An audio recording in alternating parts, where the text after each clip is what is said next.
Hello மக்களே, இன்றைக்கி நம்ம சேனலில் சூப்பரான ஒரு முட்டையை வச்சு ஒரு தொக்கு ரெசிபி தான் பார்க்க போகிறோம். வாங்க எப்படி பண்ணலான்னு பார்க்கலாம். ஒரு பாத்திரத்தில் கொஞ்சமாக எண்ணெய் ஆட் பண்ணி நல்லாவே காஞ்சதுக்கப்புறமா ஒரு 4 பெரிய வெங்காயம் நல்லாவே நீல வாக்கில் கட் பண்ணி வச்சுருக்கேன். அதை ஆட் பண்ணி கொஞ்சமாக கல்லுப்பு சேர்த்து நல்லாவே வதக்கி எடுத்துக்கலாம்.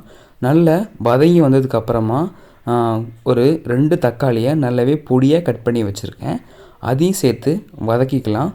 ஒரு மிக்ஸி ஜாரில் 10 சின்ன வெங்காயம் நம்ம வதக்கி வச்சுருக்க தக்காளி பழரையும் கொஞ்சமாக எடுத்து நல்லாவே பேஸ்ட்டாக எடுத்துக்கலாம்.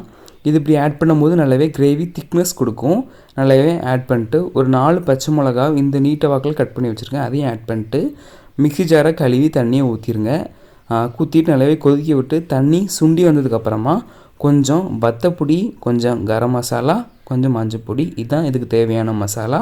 இதையும் ஆட் பண்ணி நல்லாவே வதக்கி விட்டுட்டு நல்லா வதங்கி வரட்டும். கொஞ்சமாக தண்ணி சேர்த்து நல்லாவே கொதிக்க விட்டுருங்க. இது போல் ஒரு 6 முட்டையை நல்லாவே அவிச்சு எடுத்துட்டு நான் இன்றைக்கி நூலை வச்சு கட் பண்ணுறேன். நூலை வச்சு கட் பண்ணும்போது ரொம்ப ஈஸியாக உள்ளே இருக்க மஞ்சக்கருவு நல்லாவே நொறுங்காமல் அப்படி வெள்ளைக்கருவிலே ஸ்ட்ரென்த்தாக இருக்கும். இந்த டிப்ஸ் நீங்கள் ட்ரை பண்ணி பாருங்கள். பிடிச்சிருந்தா கீழே கமெண்ட் பண்ணுங்கள்.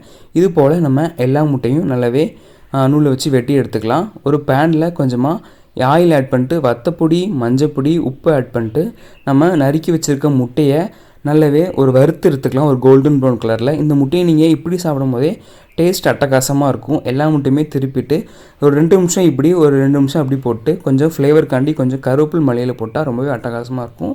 இப்போ இந்த அளவுக்கு பண்ணி எடுத்துக்கலாம். நம்ம இப்போது பல்லத்தக்காளி வதங்கின அந்த தொக்கே இதே ரொம்ப அட்டகாசமாக தான் இருக்கும்.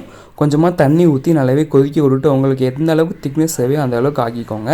அதுக்கப்புறமா நல்லாவே கொதிக்க விட்டு நம்ம வறுத்து வச்சுருக்க முட்டையும் அதோட ஆட் பண்ணிவிட்டு ஒரு 2 நிமிஷம் மூடி போட்டு நல்லாவே கொதிக்க விட்டுடலாம். கொஞ்சமாக தண்ணி ஆட் பண்ணி நல்லாவே திக்கான கிரேவி பதக்கு வந்துடலாம். கொஞ்சமாக மேலே மல்லியில் தூவி விட்டுருங்க. முட்டையை பரட்டி போட்டு 2 நிமிஷம் இப்படி ஒரு 2 நிமிஷம் நல்லாவே கொதிக்க விட்டு எடுத்திங்கன்னா நம்மளோட சூப்பரான ஒரு முட்டை தொக்கு ரெடி ஃப்ரெண்ட்ஸ். இதை நீங்கள் சாப்பாடு, சப்பாத்தி, தயிர் சாதம் கூட ரொம்பவே சூப்பராக அட்டகாசமாக இருக்கும். லாஸ்ட்டாக இறக்க போகும்போது ஃப்ளேமை கம்மி பண்ணிட்டு கொஞ்சமாக மிளகு சீரகத்தை அப்படி நுணுக்கி ஆட் பண்ணிக்கோங்க ஃப்ரெஷ்ஷாக. அந்த ஃப்ளேவர் சாப்பிடும் போது ரொம்பவே சூப்பராக இருக்கும். எனக்கு கொஞ்சம் உப்பு கம்மியாக இருந்தது, அதனால நான் உப்பை